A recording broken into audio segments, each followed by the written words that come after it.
got Jason here from Zycast. So, as probably most of you guys would know, we have a relationship with the factory in Taiwan, a very close relationship. Fong and I visited the factory back in April. I think I said a year ago. Yeah, to be honest, it was about April, right? This year has been a very big year, very busy year.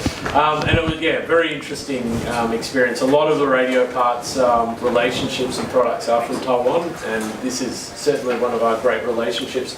So Zycast, they make a lot of infrared product. They were the first and only company to have Foxtel approval for infrared.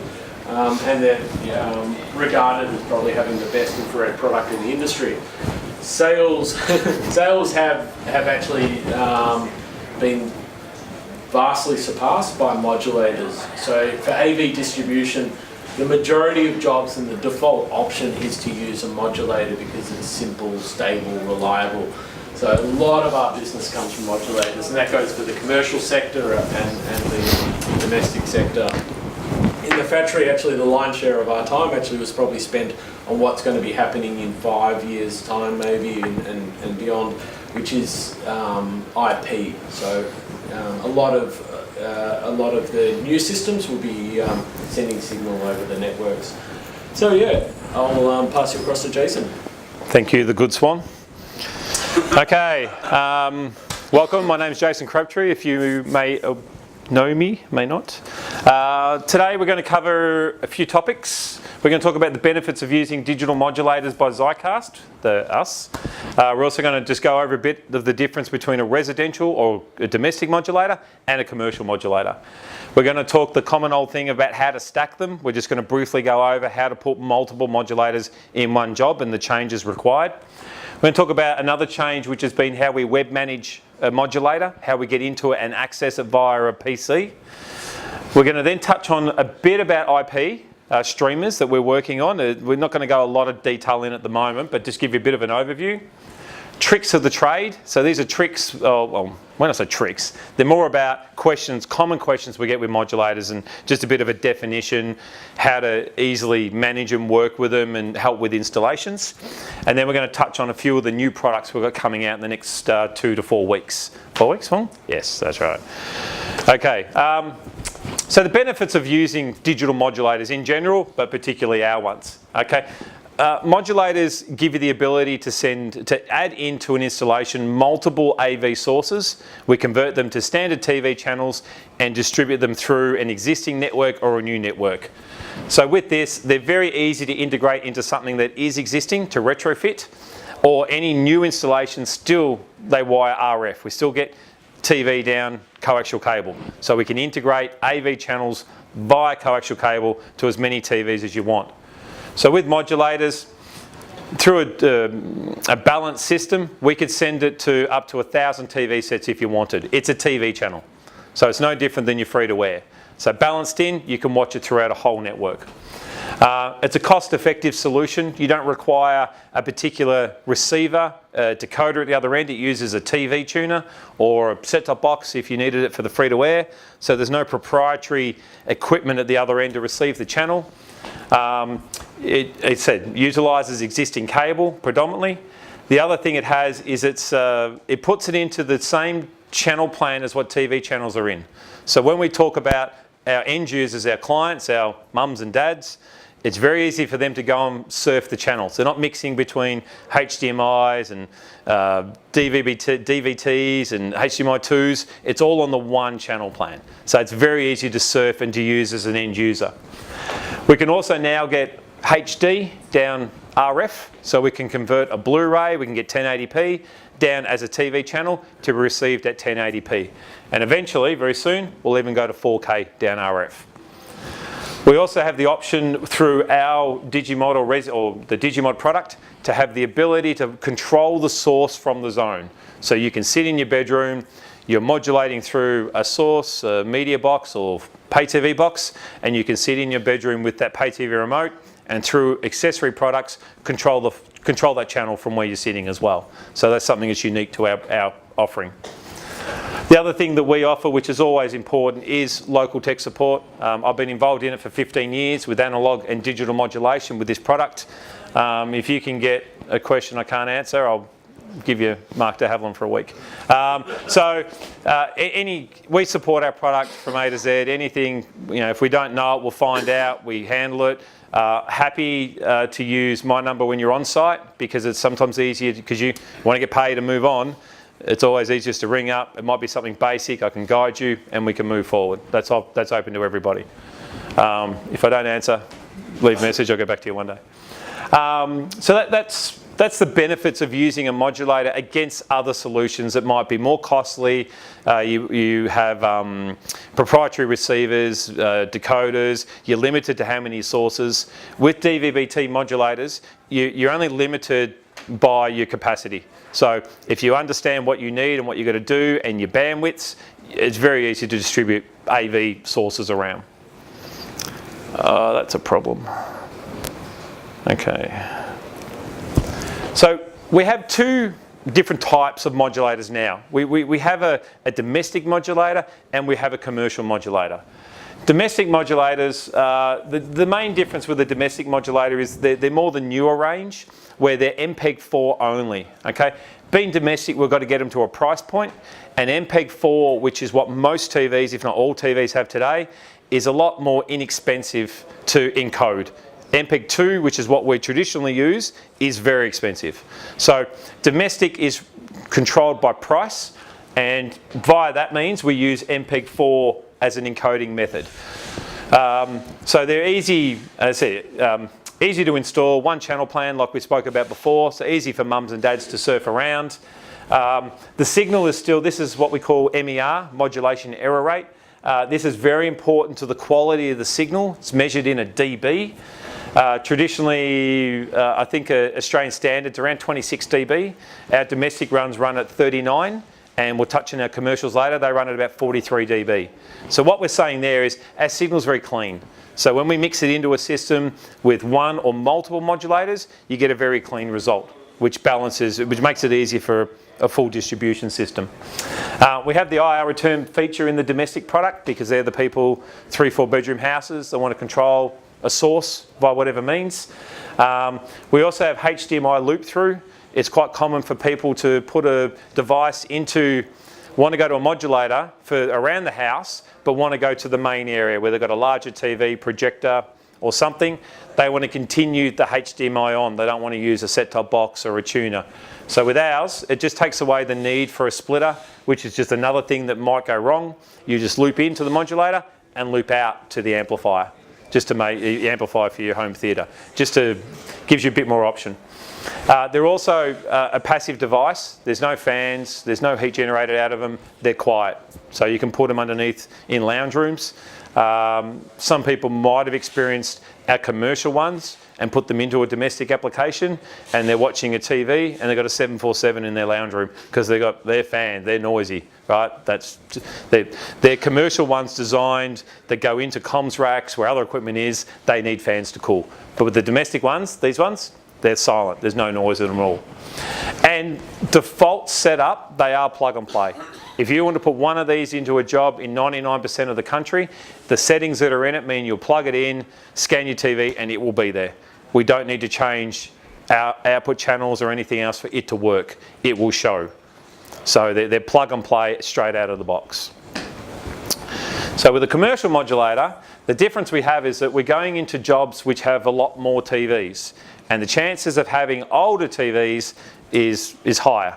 So we need to have in the commercial ones the options to have MPEG-2 and MPEG-4. All right, so if we have a large job, it might have 10% of them that are still MPEG-2 TVs, 5-6-year-olds or plasmas. We need to set the modulator to MPEG-2 to work on those TVs.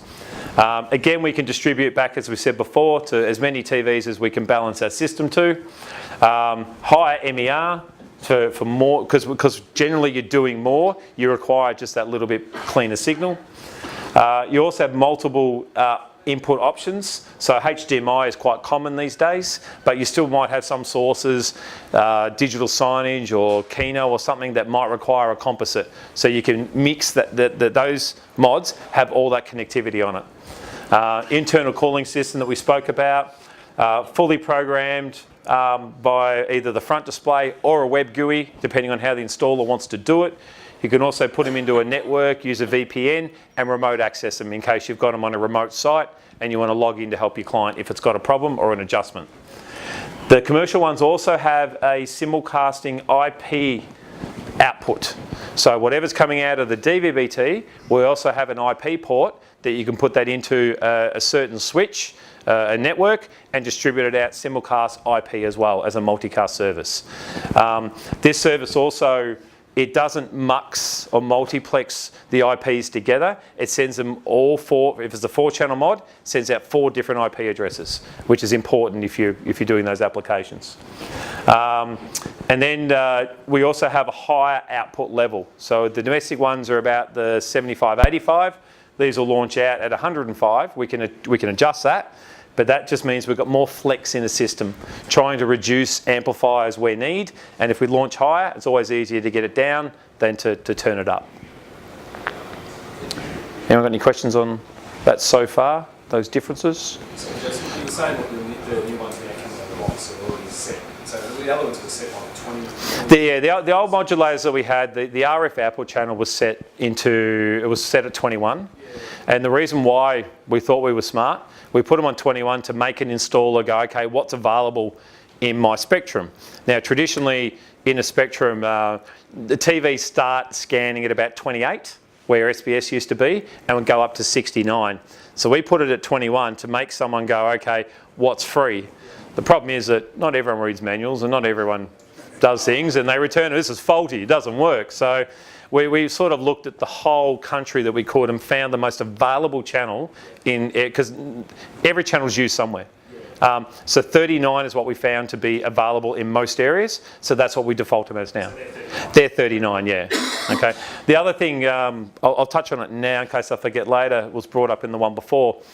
We've got to be careful where we do put channels on modulators as well, because if you use 51 and above, 51 to 69 is now used predominantly for LTE, so mobile services that are broadcasted. If you put a modulator in that range, you potentially get pixelation, or it may not work. It may work, but you may get a problem. We get some calls where people have had mods in jobs for 5 years and they've put them on channel 60, and then LTE started, and again, modulator's faulty. It's not faulty, it's just on the wrong channel. So you adjust it down to into the 30s and bang, it works. So we've just got to be mindful. Someone also said, well, why do you make them to go above 51 if you know about LTE? The reason why is that you can filter out an LTE through a network. Amplifiers, filters, you might have a closed network where you don't have any LTE transmitting down and you need the available channels. You know, modulators, again we're going to talk in a second, you can put multiple modulators in a job and we stack them and we put them on different channels. And there's some areas in the country where they get that much free-to-air and information coming through, they've got to go to specific channels to get availability. So we put it there in case you can block out LTE, then you can use those channels. That's why we still leave it there as an option. So going into stacking, just what will lead into this. So we're getting applications where people are wanting to use multiple modulators in the one job. It be singles, it be multiples, multi-channels. It can be done. It's quite easily done, but what we just need to do is understand some settings that we need to change for them to work. So predominantly there's 5 settings in a modulator that you will want to change if you're putting multiple in one job. Okay? Some of them are more for cosmetics that you understand them, but some of them won't, one of them won't allow it to work unless it's changed. So here for an example we have the bigger seller, the 1603s, HDMI input. This is how they come out as default on these settings. So they're all on channel 39. LCN is your logic channel number. So this is the number you press on your remote to find the channel. So for example, channel 7 is you want to watch channel 7, you press 7 on your remote. Channel 7's transmission is actually on channel 6. Right, so it's broadcasted on 6, the tuner gets it, reads the LCN and then puts it where it needs to go. So out of a box, you press 101 to access the modulator, not 39. So this is its output channel, but this is actually what we need to go and press a remote to find. So 101 is the default, all of them. Channel name, they all say channel 1, which is again a default. And then they've got a thing called a program number and a TSID. Now, if we put that in like that, that will not work. If we go and change the output channel, because that's the logic thing that people do, we go 30, 39, 40, and so on, it still will not work if you don't change everything else. LCN, if you leave them on the same LCN, what will happen is the TV will scan in the channel, but because they're on the same number, it'll put this one on 101, but it'll move this one into the free range, which is 350 in Australia. So if they clash, if you ever have a system that clashes on LCN, one will be on the desired number, the other one goes into 350, 351, 352, 353, if that's not changed. Channel name we change to identify what they are. This is more for the user. So it says MVR, DVR, Blu-ray, whatever it happens to say. These two are a bit more critical. Program number, again, as you see, they're identical. If you don't change these, most TVs don't have an issue with it. But there are some Panasonic's TCLs that if you don't change them, it'll only pick up the one channel. So we recommend to change these while we're doing it just in case. This is the most important one. Transport ID, Transport Stream ID, if this is not changed, they will not work full stop. You need to change these settings. So moving forward, if we wanted to put 5 of those modulators into a job, this is how it will look. Actually, I'll go to the next one because it puts them both above one another. So this is how it comes as factory. This is how we would change it to work in the one job. So as we can see, we've changed the RF output channels from 39 to 39 and up. We can go adjacent channels on digital modulators. Okay, so we can go 39, 40, 41, no problems. If we ever get an issue with stacking, you've got to be careful. You can't really stack in VHF. Lower frequency, bit more noise, has a few more issues. So UHF is what we recommend. We've changed the LCNs, so they're all on their own LCN. They're not going to conflict. We've changed the ID, so we know what the channels are when we access them on a TV. We've changed the program number. And what we advise to do, or what we recommend to do, just for ease, is that you match the program number with the LCN. So you know, it's easy then. You know that's on 101, you know that's on 101. That's fine. Okay, same thing there. When we get to transport stream, and this is the important one, we actually recommend to do the same. And the reason for this is that if you do a job and then it expands and you get called back and you want to add to it, they want to add more channels. Oh, what did I have these ones at? I can't remember. If you keep what your LCN number is across, it'll be easy for you to go in and add channels to the next job. So it's more of a just get used to, understand, and that system there will work, no problems at all. It was done recently, a big job that was done down at Sorrento, 10 channels, come in to help Joe out. He needed it a lot. And yeah, it's very basic. It can be done via the front display, it can be done via the web GUI. It's quite basic to do, but they're important. And that's a lot of phone calls we get. People putting more mods in, it's not working. They're the changes that you require. Any questions? Excellent. That one. Okay, so now that we're stacking, there's a few more accessories, or few accessories we brought out recently. If we've got multiple modulators, we need to combine them into the one RF cable to go into the network. So we now have combiners, a 12 port and a 24 port, quite a big one. These are 1RU units, so they will go into the rack. Traditionally, if you're stacking, they're going into big systems, they're going into racks.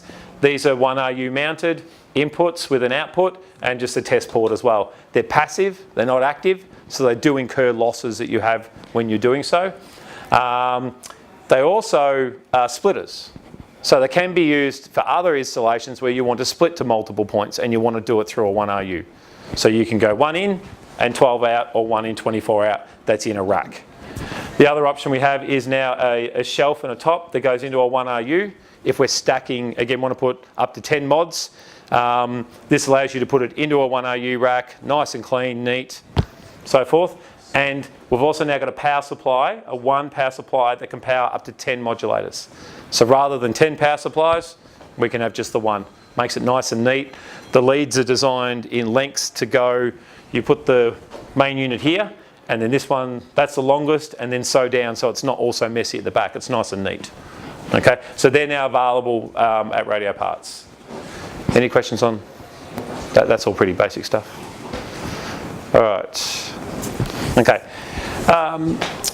When we want to access them via the web, one of the they used to just have what we call DHCP, which means you would put it into a PC or a switch or something, and it'll be given an address by the system, and you'll go and find it under My Networks on your PC. What we've done recently is that we've defaulted it now to have a static IP address.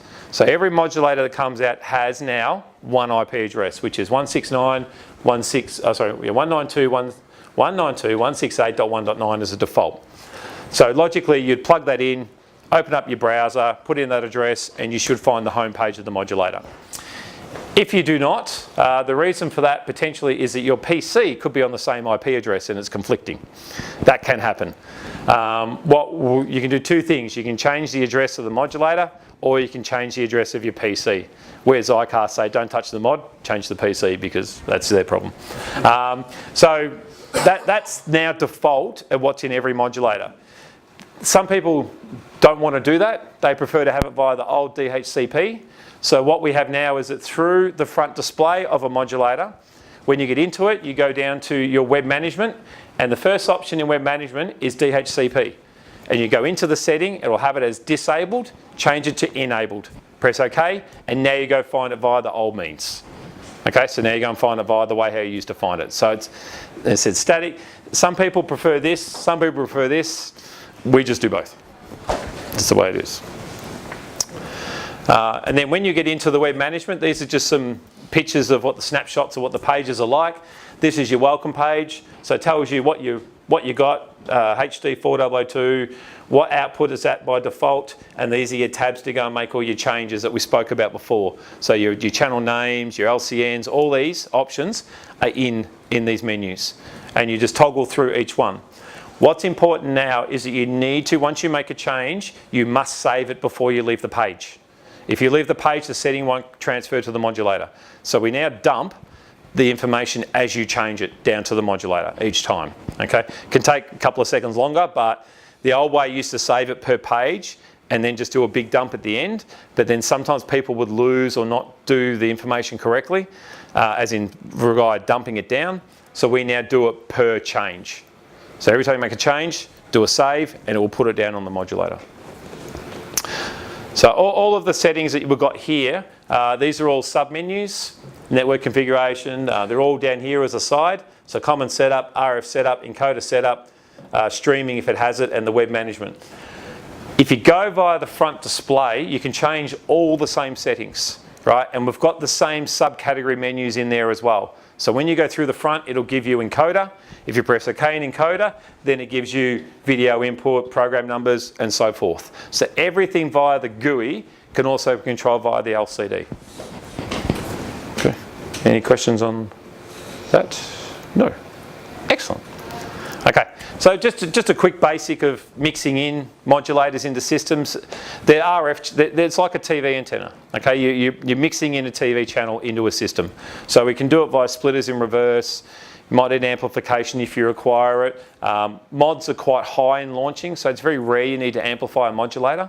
I'll talk a little bit later on about balancing, because that's one of the big issues that we have with people getting signal levels right. The other option we have on installations is we have a blue module we've sold for over 10 years now called the 380, and this is a 3-in, 8-out combiner, amplifier, splitter. So it's a domestic product. You put it in the ceiling, in a comms, wherever it happens. It's powered via the modulator. So you can power it locally if you want, but also you can power it via the mod. And it will combine the free-to-air and the mod, combine it, will amplify it to compensate for the loss of combining, and also for the 8-way splitter it's about to do. So the theory is, what you put into it is what you get out of it. You put 80 dB in, you get 80 dB out. Okay, so that requires to then what you're doing balancing your system. Also, if you're wanting IR control, so if you want to control from the sources that we spoke about, or from the zone we spoke about before, you need to use one of these. It will not work without one of these. They're done that way deliberately because we want to sell more. No, they're done that way because of what they do as a feature. And they also send voltage out to the targets because the targets require voltage. So the only power supply on the whole system is on the modulator. There's no other power supply on this and no power supply on the targets, making it a lot easier to install. Any questions on that? Clips will have the very similar ones today. They sure do. It's the same one. Right. Shh. Moving on, IP. Okay. Modulators are in the Australian market. They're in high demand. We're selling more and more every year. They're basic. They're easy.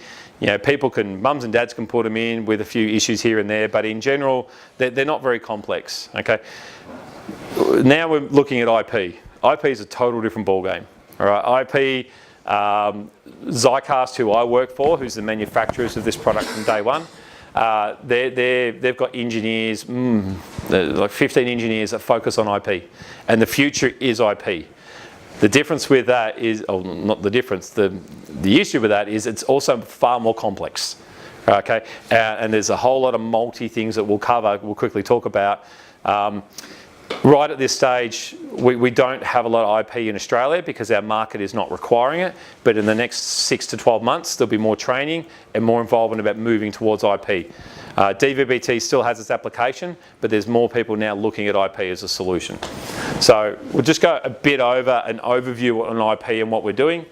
So predominantly what we will have, and we do have, is a range of streamers which either have a HDMI in, so we convert a HDMI source to an IP address, or multiple sources to IP addresses.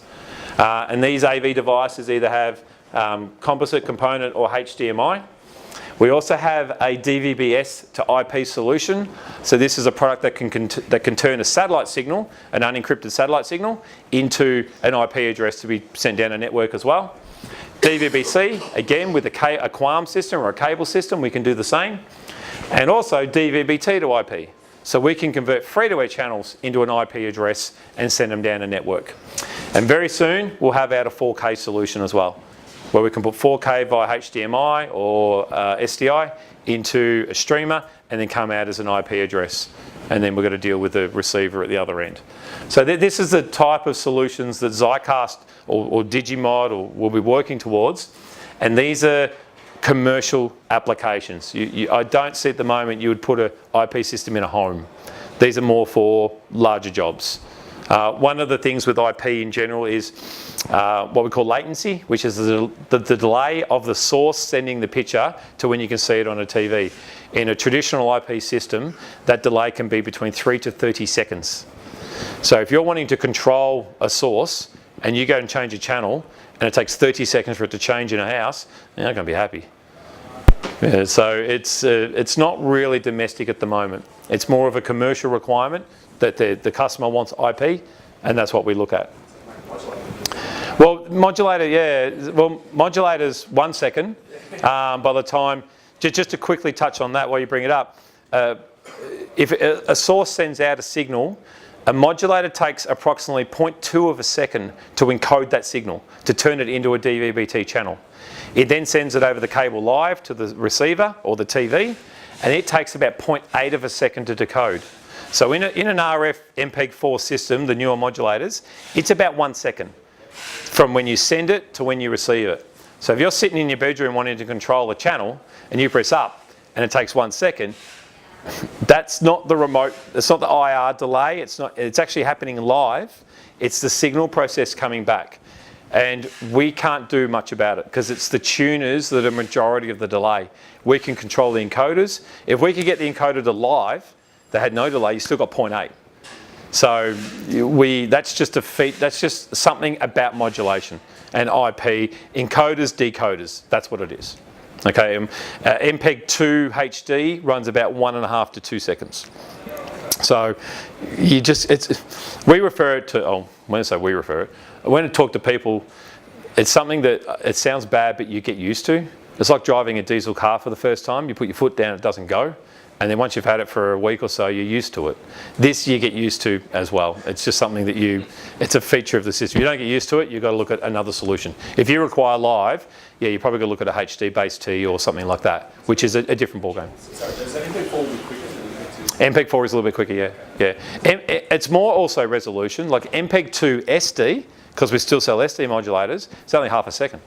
It's 0.1 and 0.4 with the data that's coming down as well. It's funny, I think we used to hear about it like delay also a while ago when it first came out. Yeah, I still get it. Still get it. We still get calls about it, and it's just a feature of it. It's some companies advertise it as live, but it's what's the definition of live? Some people think less than 3 seconds is live. See, where to me that's not. You know, I know another company, anything more than 1 frame is a delay, and I understand it is that. And their product is a very nice product that, you know, gives an awesome result, but it's also priced. So it comes down to, you know, modulators like domestically, they're going to 32, 40, you know, sometimes bigger TVs, but they're mums and dads. The picture quality is perfect for what they need. They don't want 4K in the bedroom to watch TV or something like that. They're laying back in bed just watching a picture. Lounge room, yeah, I get, but distribution, you know, like even in pubs and clubs and stuff, people are just, they're not watching it, they're just viewing it while they drink or something else like that. So, but you know, we can get 1080p out of an MP4 modulator. And most TVs with MP4 tuners will handle 1080p. So, you know, and that's for today's market, it's as good as what you can get free to wear. So just some of the protocols and some of the things with IP, just terminology understanding. You've got two primary ways of distributing an IP signal. We have unicast. Unicast is when you want to send a source to one zone, so just one point. So you can put it in a network, and only one device can access that. Commonly, there's multicast. So multicast is, as it says, it sends it out to multiple, anyone who's on it, who can access it, can receive it. We then have these protocols which all vary per application. So if you had an commercial IP job, you just find out what your customer's requirement is. If it's RTP, RTSP, they're all different depending on different applications that the customer wants. Zycast make a encoder to suit each one, and some of them have multiple in it that you can choose what you want. So it comes down to what your client is requiring, as if they were looking for a mobile device, they might look at the HLS, that's more of a mobile service. They might want multiple, where they've got PC, set-top boxes and mobile. Dash, which is the relatively new system, this has adaptive bit rate as an option, which means a receiver will just pull what it needs. Because in IP, it's all about bit rates and how much it's sending down and information. And mobile devices require less than what a set-top box requires or a TV. So this one here gives you the ability to have it as adaptive. If you've got a commercial job, you just refer to your supplier or your customer, what service are they looking for? And then you look at what setting or what product that you need. Push, exit, push. Okay, so I'm just going to give you a couple of overviews of IP, of how systems are.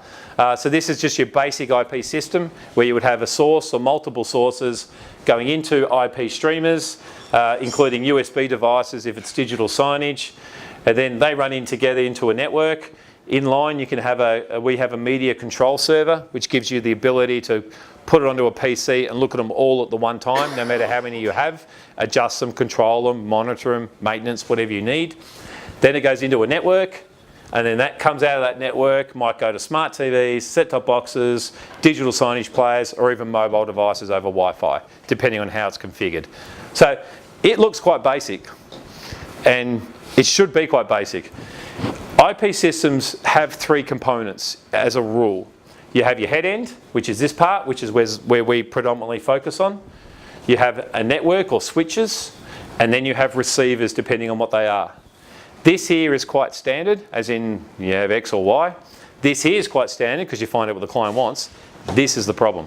Or not the problem, but this is where this is where it needs to be understood for it to work. Because IPTV requires certain settings, certain size. You know, you wouldn't use anything but a gigabit switch. It's got to be layer 2, layer 3. You can have settings like IGMP snooping. There's certain things. You can't just buy any old switch. You've got to buy particular switches. Then you've got to set them up certain ways. So this here is important in an IP system. Very important, more important nearly than the rest of it. And that requires understanding. And this is where a lot of people get stuck in today's market, here and overseas. Overseas, I was at a show recently in Singapore, and a lot of the integrators we spoke to all employ IT people to manage the networks. Okay, here we don't really have that sort of level yet. You know, we don't go to that extreme where they do. Every single one of them has multiple IT people. Is that why it's pushed to commercial businesses? Predominantly. IT person, Yeah. usually liaise with them. Correct. Yes, exactly. Because sometimes these are proprietary, sometimes they're not. And when you come to like bit rates, an IP source, you have an option generally of sending it as an MPEG-2 or an MPEG-4 option. An MPEG-2 runs at about 10 megabits per second, and MPEG-4, which is what most people will use, is at 5 megabits per second. So if you're running 20 channels at 5 megabits, you've got to cater that they're all going to be viewed at the same time, so you have to spec it based on that. And then, not necessarily. It's more about your switch being able to handle the amount of data, because you've got to base it on if you have 200 points, and if 200 points are all receiving all of the channels, you've got to base it that the network can handle all that data at once. So the latency doesn't change as much in that. It's just about it's got to be able to process that amount of data, and then it's got to have the right settings to do so. So that's more of where it is. But again, what we're going to do is probably in the next 6 months, we're going to hold a course just based on IP, when I learn a lot more. And then we can go a bit more about what I can and can't do. So that there, I'll bypass this one a bit. This is where we're getting a lot of applications now, where sites are to the size where you'll have, again, sources, encoders, streamers, and then we might have different things, like we're going to have a Wi-Fi, we're going to have set-top boxes, other sort of solutions, all in the one job. Then we need to go to the adaptive sort of system. So this is where it's heading towards now, where sites are getting bigger and want not just one offering, they want multiple offerings. And that's what adaptive can offer you. So again, we'll learn more about that as we move along. I'm not going to ask if you've got any questions, because I won't answer them.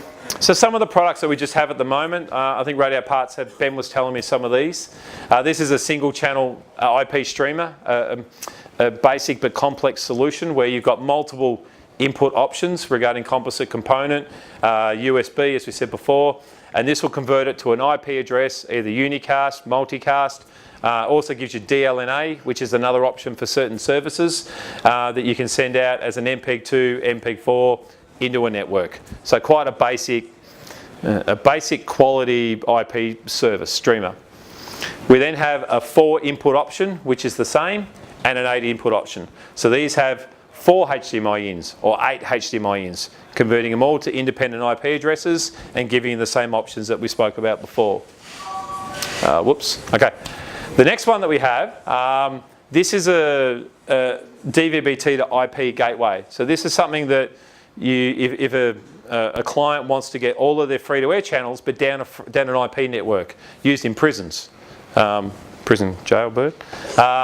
So this has 8 tuners built into the unit. So for example, in Australia, we only use 5. We've got 2, 7, 9, 10, 28, maybe 31 if you want, the community channel. So it can take up to 8, we're using 6, and then it can give you 16 streams per channel. So like we said before, where channel 7 has multiple channels, 7, 70, 71, 72, this here can get up to 16 per channel and convert them to IP addresses. So in Australia, we have no problem with what this can do. And then you will put it down into a system and distribute it out over IP. So free to air over an IP network. And then you can incorporate that with AV to IP as well, managed through a switch accordingly and distribute it. That's actually available now. It's an option. Yeah, it is available now. We've sold a fair few into Australia, predominantly into hospitals. They're using that.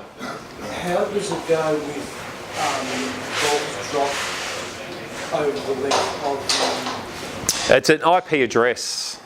So in other words, you still cater for your 90 metre channel? Specifications, yes, yeah. You still stick within your spec, I believe. So what it might require is that sometimes you have, you incorporate switches down the line. If you require, there was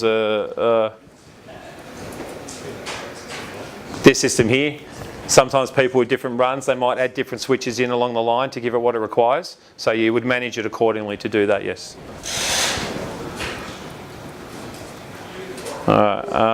Okay, so yeah, so IP will work more on later. It's something that said Zycast do, and we're going to bring out more. It's going to evolve into that, but at the moment we're still very dvb-t prominent country. That's our main, our predominant distribution system.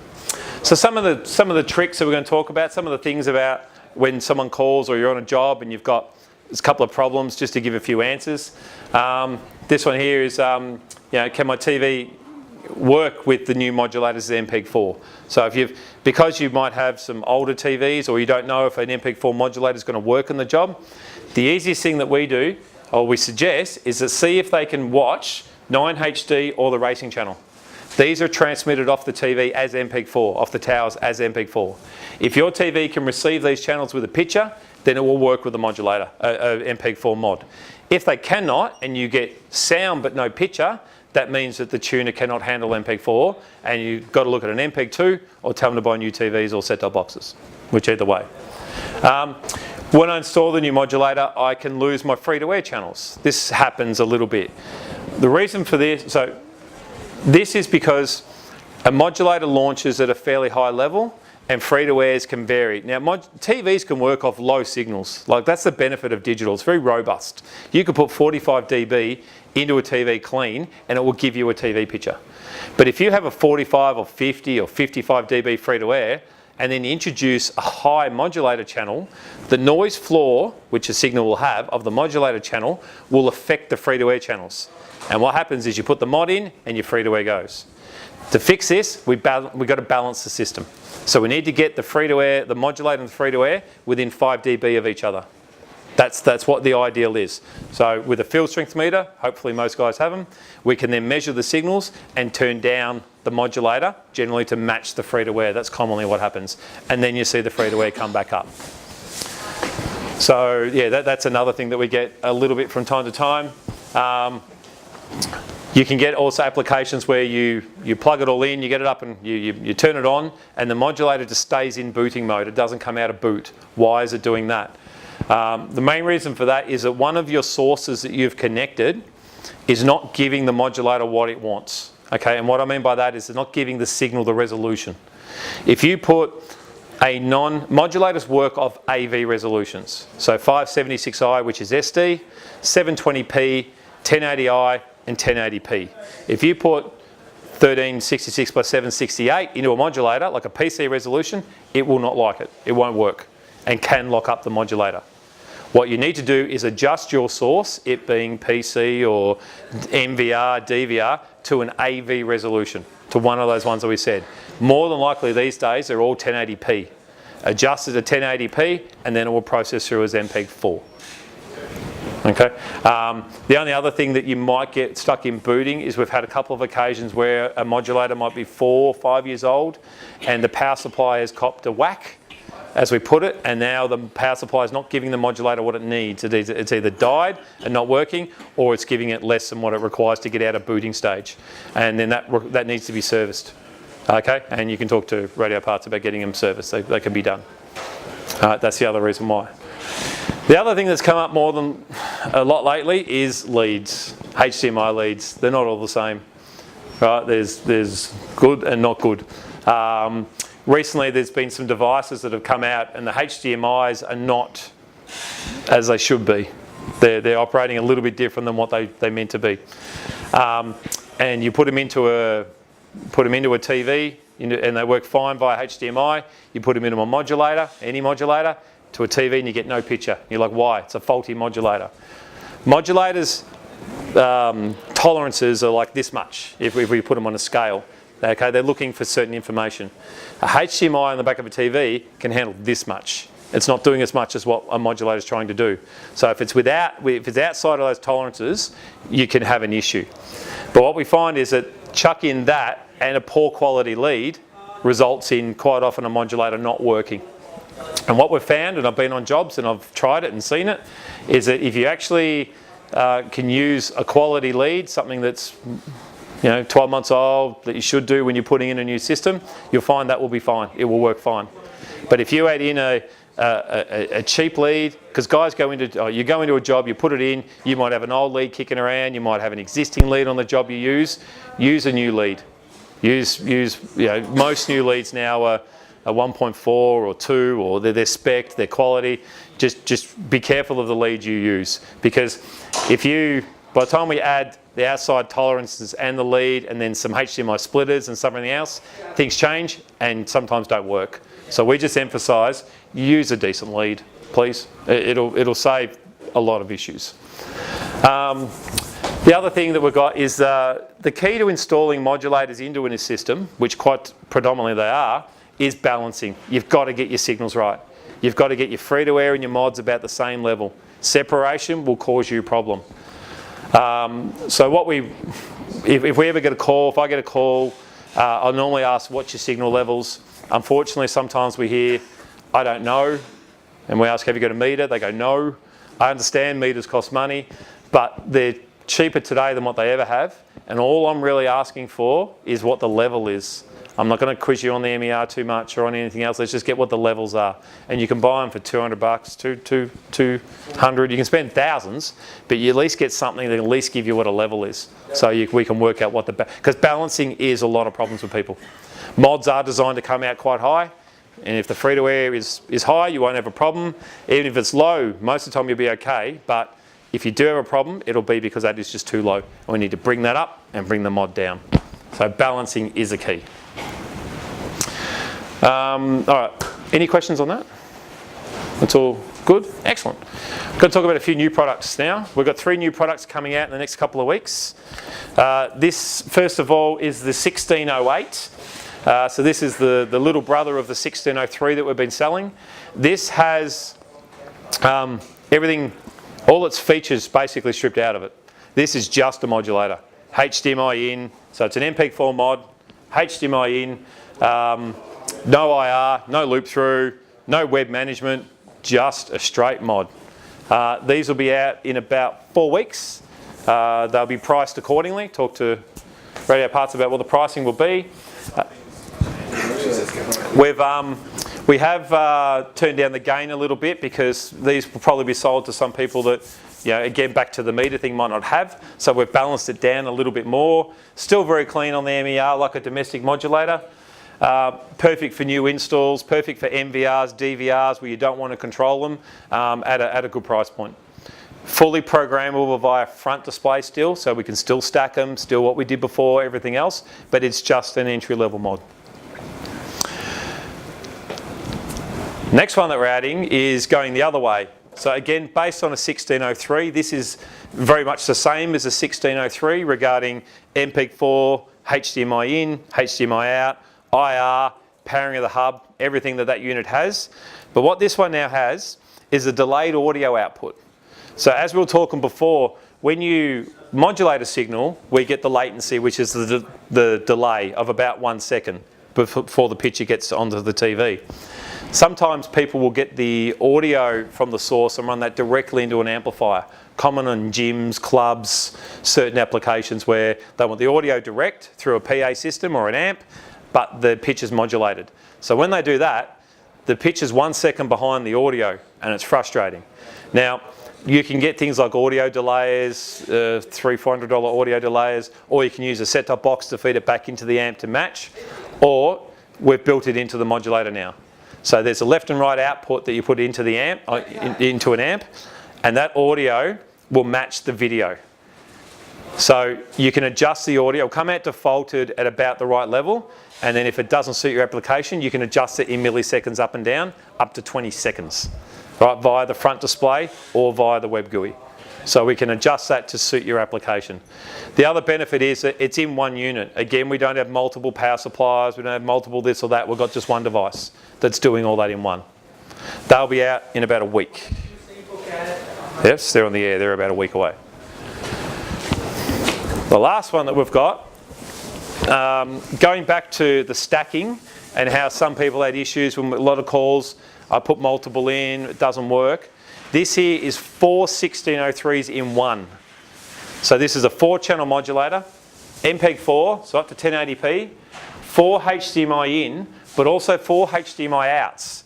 So if you want to continue the HDMI onto an amplifier or some other source that you're wanting to do, this has it built into it. Back to the 85 dB launch adjustable. This can be managed via the front display or via the web GUI like a 1603. It's got IR return path like a 1603. The other thing it has is that our unit multiplexes 2 of the inputs onto one physical channel. Now we do that because we still can pump a lot of data rate down to give us the picture quality. There are some products at the moment that will actually do all 4 onto one, and because of bit rate you're reducing your picture quality. Ours doesn't. Ours is still on 2 physical channels. And traditionally with our multi-channels that have multiple, it's like our 4-channel HD, the 4002, it will put 2 of the inputs on channel 39 and 2 on 40. With this one, with the 4002, they've got to be adjacent. If you adjust the first one to 47, the next one goes to 48. This one here has independent output. So you can put the first 2 on 39 and the next 2 on 50 or 42 or 37 or wherever you want. They don't have to be adjacent. That's another feature built into that. And again, perfect for domestic because it actually has a fan in it that you cannot hear. So you can put that in your lounge room and it's got intercooling in it, but there's no noise in that fan. So again, because some people have used our 4002 in a lounge room and it sounds like there's an aeroplane flying through it. So this one here, you don't get that noise at all. So they're the 3 new products that we have out. That will be out in about a week as well. So they'll be available in a week. Yeah. Any questions on the new products? Just buy them. Excellent. Okay, that's about our time. I've got a little bit more that can cover the differences between all the different models that we have, the range that we have. One of the benefits or one of the reasons why we are popular in the market is we do have a range. We don't just have one product or 2 or 3. We have different offerings from SD to HD, MPEG-2, MPEG-4, domestic, commercial, IR, non-IR, loop through. That's one of the other things. So I've got the range here that I can go, if someone wants to hang around at the end, I can go through it if you want. If not, time's money and I understand and you've all got to move on. And that's it. Thank you. Any questions? Can I ask one? Sorry, Jason. Yes. Might be a silly question. You can ask one.